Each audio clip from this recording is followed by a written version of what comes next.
PT atirando para todo lado. E você ainda não deu seu like? Deixa o seu like e compartilha esta live, porque as notícias estão esquentando à medida que o tempo passa. O PT acionou o Supremo Tribunal Federal e pediu a suspensão cautelar da lei que cria o programa Escola Cívico-Militar em São Paulo, sancionada pelo governador Tarcísio de Freitas. O partido do presidente Lula alega risco de dano à ordem democrática. A nota do PT diz o seguinte, vou abrir aspas.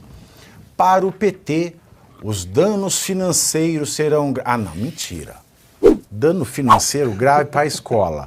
Ah, vamos se catar. Deixa eu terminar de ler aqui. Os danos financeiros serão graves, os sociais serão irreparáveis e as consequências políticas põem em risco a ordem democrática e o Estado de Direito. Fecho aspas. Fala pessoal, sejam bem-vindos mais uma vez ao nosso canal Patriota, você de todo o Brasil. Já vai aqui colocando os comentários de qual cidade que você está falando. Eu já vou te pedindo também para deixar o seu like aqui no vídeo e colocar aqui nos comentários aí a cidade que você está falando. Compartilha esse vídeo ao máximo. Pessoal, um compilado de informações aí para vocês, as melhores informações do dia nesta terça-feira. E, sem enrolação, bora pro vídeo.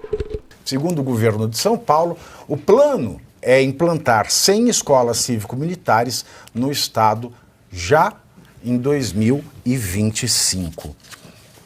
E aí, professor Marcelo, só você que gosta mais desse tema, querem militarizar nossas crianças? Nossa democracia está em risco com o Tarcísio? É melhor que eles continuem na escolinha à tarde, ouvindo sobre a existência do boiceta? O que fazer? Pavinato, eu vou ser bem direto. Primeiro, a gente precisa entender que a escola cívica e militar não está militarizando ninguém.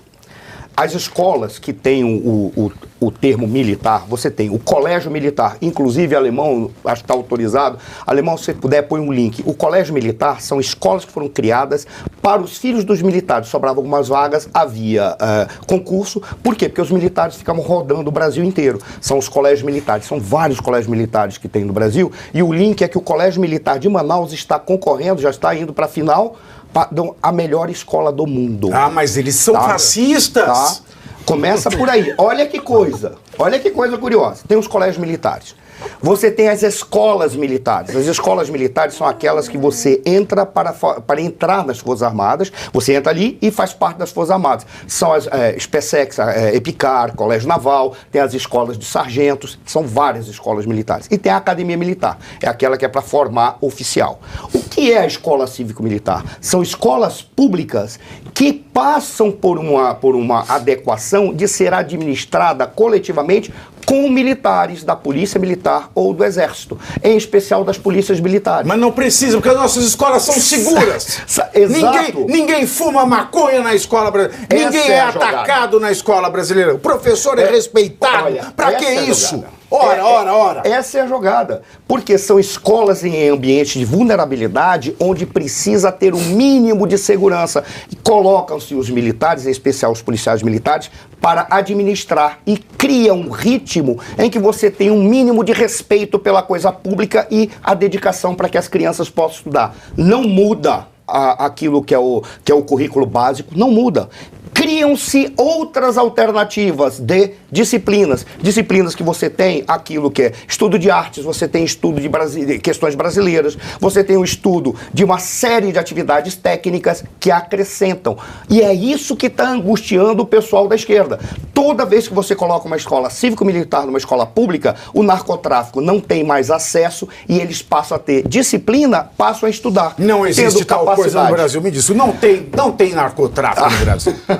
Eu estou sendo processado pela AGU porque eu falei que tem. Não tem narcotráfico. O Brasil tem narcotráfico. Não tem facção criminosa. E aquela escola que tinha do lado um centro de guerrilha do narcotráfico, que foi apresentado pela Rede Globo. Ah, mas aí passou a ter.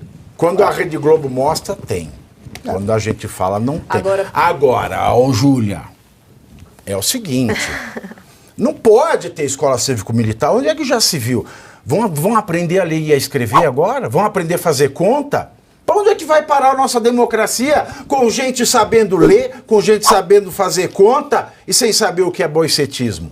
E como sempre você questiona aqui, né? Por que existe uma lupa tão grande em relação ao estado de São Paulo?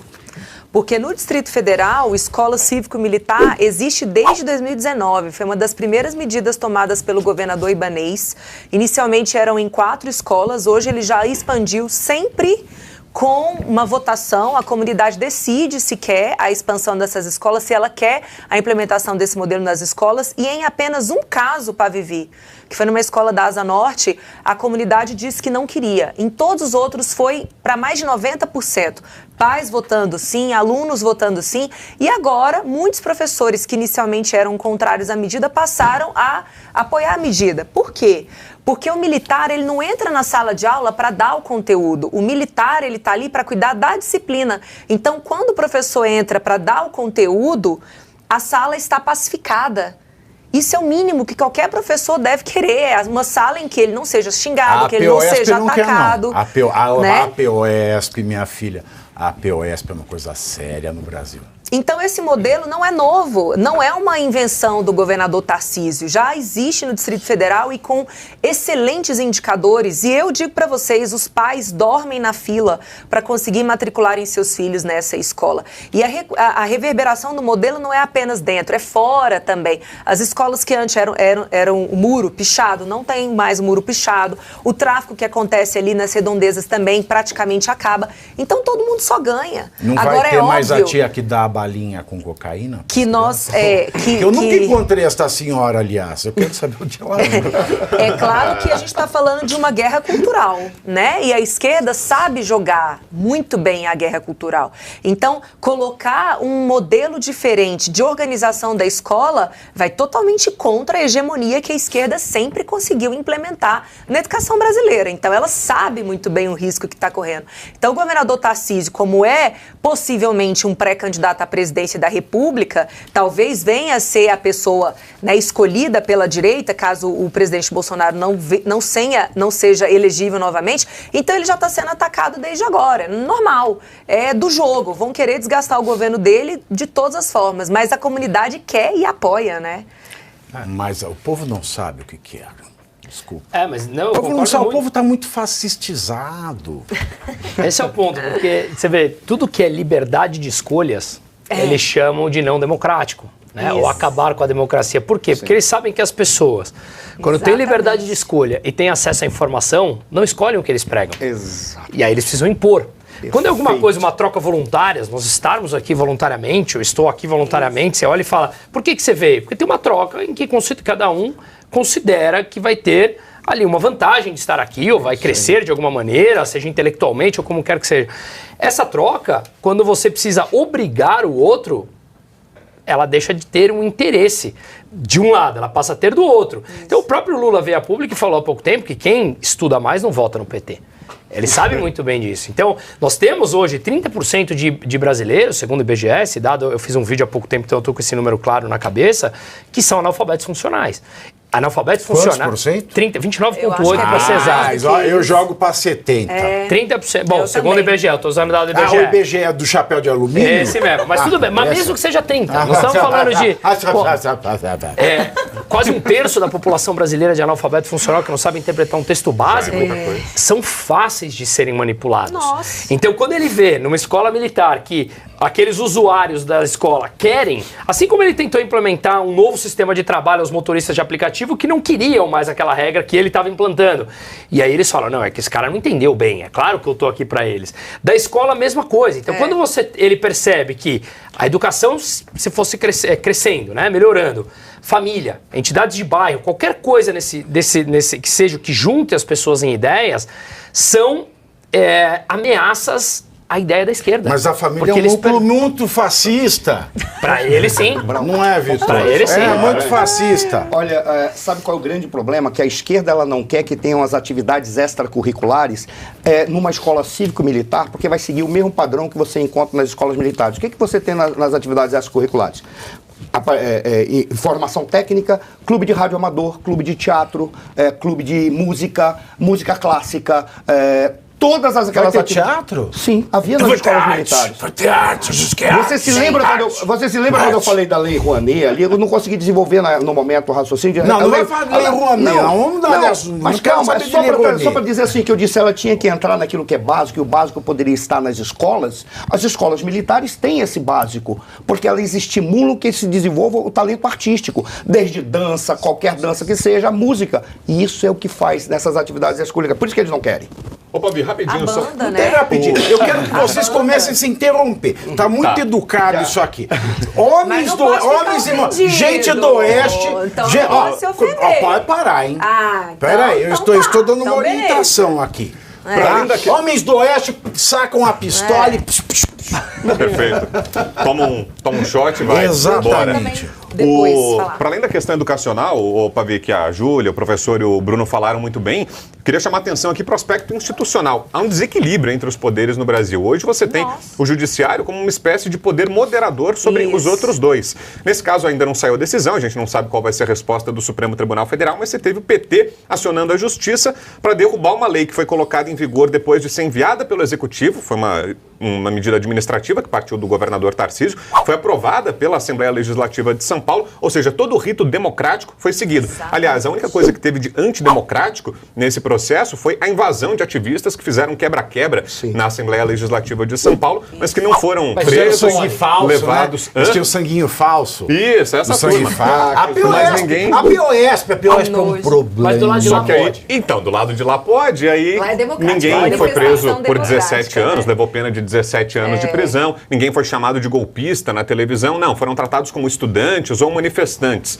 Fizeram Isso. quebra-quebra, vandalismo, isso foi antidemocrático. Mas no restante foi seguido todo o processo normal. Mas o Supremo Tribunal Federal acabou virando uma instância revisora. E isso não de agora, começou na pandemia, quando alguns poucos prefeitos e governadores desafiavam aquela orientação sanitária vigente e começaram a questionar, poxa, mas será que isolamento é a melhor saída? Mas será que vacinação a gente vai proceder dessa forma? Quando começavam a fazer decisões administrativas nos seus entes federativos, na cidade ou no estado, desafiando aquela ordem vigente, tudo isso era derrubado. Sem falar no que foi o governo Bolsonaro, né, na área da saúde, na questão de legislação sobre armas, leis ambientais, tudo isso acabou sendo derrubado pelo Supremo Tribunal Federal. Então você tem a justiça hoje como uma instância revisora dos demais poderes, do executivo e do legislativo, o que é absolutamente nocivo. Né? Quem mais faz isso é o PSOL, né? Sim. O PSOL, ele Não, tem uma o derrota Randolph no faz Congresso. Sozinho ele faz mais do que todos. E aí não gostou do resultado, vai pro Supremo Isso. derrubar. E o problema praxe, é que né? muitas vezes o Supremo que deveria, né? Olha, não é meu lugar, deixa eu ficar quieto aqui. Não, ele acaba se posicionando. Agora, você então... acha que é só o Supremo? A coisa está piorando no Brasil. Porque esta mania, cheia de manias, tá? Essa mania agora já parece que chegou no Superior Tribunal de Justiça. Tá? O ministro Jesuíno Rissato, do STJ, que é o Superior Tribunal de Justiça, repreendeu os desembargadores do Tribunal de Justiça do Estado de...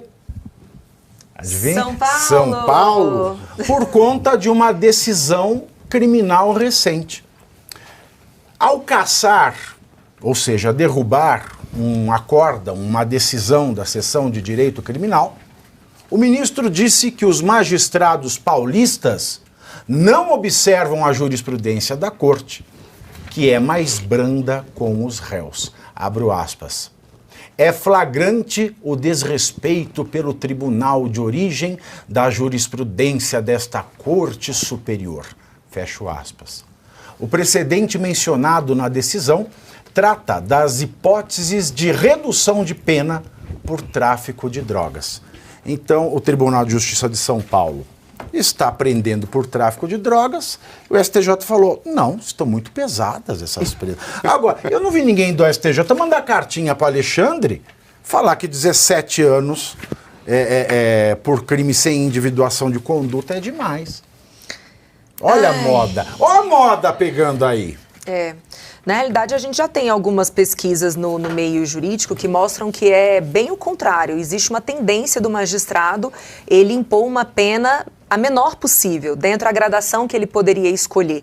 E sim, existe um movimento para colocar as pessoas o mínimo de tempo possível dentro da prisão, sob o argumento de que nós não temos vaga para todo mundo e que as prisões estão lotadas. E sim, as prisões estão lotadas, mas a gente não pode deixar de aplicar o direito penal, que é um direito que visa proteger a sociedade das pessoas que transgrediram, sob essa justificativa de ter menos vagas. Então, na realidade, o que nós deveríamos ter é o aumento de vagas, é a construção de novos presídios, que é muito do que o Bukele faz no Panamá. Então... El Salvador. Então, infelizmente, assim, agora você ter a institucionalização dessa determinação de dar penas menores é, na realidade, um escárnio, né? Porque a sociedade, ela precisa de ter as pessoas, os delinquentes afastados do convívio social. Sabe o que é engraçado? É justamente com o tráfico de droga. É justamente com o tráfico. Não está falando de... Que fascínio é esse? Sabe o que me preocupa muito, Pavi? E aí é uma análise geral, né? Serve para esse contexto, mas para tudo que está acontecendo no Brasil. O crime organizado acabou se tornando uma força econômica, né? Não só uma força no sentido militar, né? Uma força armada, mas uma força econômica. Então esses bandidos, eles têm muito dinheiro nas mãos. E aí, com muito dinheiro, eles podem fazer o que, por exemplo, os setores empresariais podem fazer. Por exemplo, o lobby, a indústria de canecas. Sim. Pode ir lá e tentar fazer com que sejam aprovados nos parlamentos legislações que lhes interessam, tentar comprar sentenças. Eles têm dinheiro em mãos. Se encontrar alguém disposto a se corromper, eles podem fazer isso. E o crime organizado hoje tem. Você tem pessoas... bilhões, hein, Brown? Bilhões. Tem gente que investe no mercado... No crime organizado por mercado. Se você coloca isso no PIB brasileiro, o Brasil vai para que classificação? É isso, derrete. Não, se ele coloca aquilo que movimentado pelo crime organizado, coloca no PIB brasileiro, o PIB brasileiro segundo vai lá para Não vai, porque eles vão embora. É muito tributo. Eles já estão, segundo o cônsul, eu estava lendo na semana passada, eles já estão em mais de 24 países, a facção criminosa aqui de São Paulo, e já é a quarta maior força distribuidora de combustíveis do Brasil. Eles não têm um hospital lá em Portugal? Eles Santa Casa. E eles falando abertamente que assim, não é mais interessante, digamos, assaltar banco, a moda antiga. Hoje você pega esse grande crime desse que você vê pessoas pedindo Pix, que tem sempre o PCC por trás. Então, são coisas muito mais fáceis de serem arquitetadas ali, executadas, do que colocar a gente na rua, que é custoso, que tem arma, que tem isso. Fora toda a droga. Olha, num país de 215 milhões, vamos supor que o PCC ele consiga um jeito lá, faz um chupa-cabra e tal, que se sair R$10, você conseguir roubar R$10, a pessoa não percebe na fatura do cartão, um R$10 que apareceu ali. A gente está falando de quanto, Bruno? A gente está falando de bilhões já, mais de 2 bilhões. São bilhões. Então você pensa assim, um PIB hoje do Brasil de 10 tri, você coloca aí, você vai ter um percentual importantíssimo do PIB, se a gente conseguisse mensurar toda a cadeia produtiva, do começo até o final, envolvendo o tráfico organizado, o crime organizado. Ele passou hoje a ser uma força dentro do Estado brasileiro. Ele faz totalmente parte do Estado. Exato. Então, assim, a questão não é, nossa, não conseguimos vencer. Não tem interesse político para vencer. Né?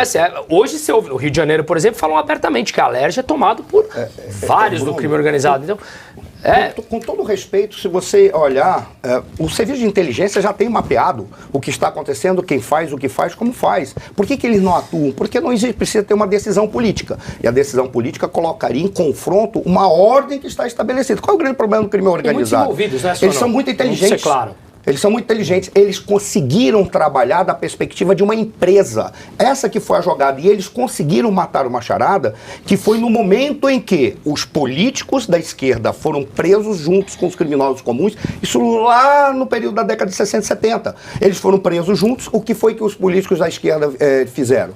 Ensinaram exatamente a forma de se organizar e a forma de fazer uma atuação de guerrilha. Eu fui aluno de um cara que foi preso e chegaram para ele, convidaram ele para fazer a militância ou para ensinar os criminosos comuns a atuarem. O que foi que ele disse? Ele disse, eu não vou participar disso, pelo menos a testemunha que ele dava na sala de aula, não vou participar disso por uma razão muito simples. É mais fácil nós nos tornarmos bandidos, olha que previsão que ele fez, olha que profecia, do que eles se tornarem militantes. O grande problema é que você passou uma maneira de raciocinar e eles começaram a se articular. Começa no Rio, depois vem para São Paulo. Isso existe, mas vamos mais atrás. Vamos lembrar que o caso do Lampião, né? Tem o meu livro do Lampião. Vai ser um best-seller. Porra, isso tem que... Quando esse livro é espetacular. O Luiz Carlos Prestes, que foi por 70 anos o chefão do Partido Comunista Brasileiro, do PC brasileiro, 70 anos, ele ia para as internacionais comunistas de Moscou, etc. Partiu do Prestes a ideia de pegar o bando criminoso do Lampião e ensinar militância. Começa aí, década de 1920. O grupo já está montado, né? E olha que coisa importante. Quando teve aquela crise aqui em São Paulo, em que nas ruas, 2006. aqui nas ruas da Avenida Paulista, teve aquele quebra-quebra, ali estava um embate entre duas lideranças. Era o Marcola de um lado e um outro cara que perdeu. Aquele que perdeu, ele queria ir para o embate quebra-quebra porque ele achava que a violência por si ia implantar o desejo deles de ganhar dinheiro. Foi o Marcola que ganhou. E o Marcola criou uma espécie de sindicato e deu racionalidade para o processo. Ele praticamente, parece que ele leu, e o Marcola lia Nietzsche, o Marcola leu um monte de coisa assim, parece que ele leu Gramsci também. Vamos tomar culturalmente e vamos aparelhar as instâncias da administração pública brasileira. Tem uma entrevista dele que ele fala que já leu mais de 1000 livros. Ele é um cara extremamente intelectual. Ele e o Beiramar, vocês não estão vendo, porque o Beiramar eu sei que é um grande leitor. Ele fez uma dissertação de teologia, trabalhando teologicamente a questão da penalização, da pena que era atribuída. E o bandido está cada vez mais intelectual. E a criança brasileira não pode aprender a ler e fazer conta porque ela tem que saber da existência do boiceta. Olha que lugar bacana. Se eu fosse um investidor, se eu tivesse muito dinheiro, eu investiria no Brasil. Eu investiria no Brasil porque o Brasil é o lugar certo para investir. Seguro. Previsível. Muito seguro. Segurança jurídica. Muito seguro. É uma maravilha para se investir aqui. E eu vou falar que o pessoal está tendo uma corrida para investir no Brasil, viu? Só que uma corrida para longe. Né? Você quer ouvir sobre essa? Não sai daí, eu volto.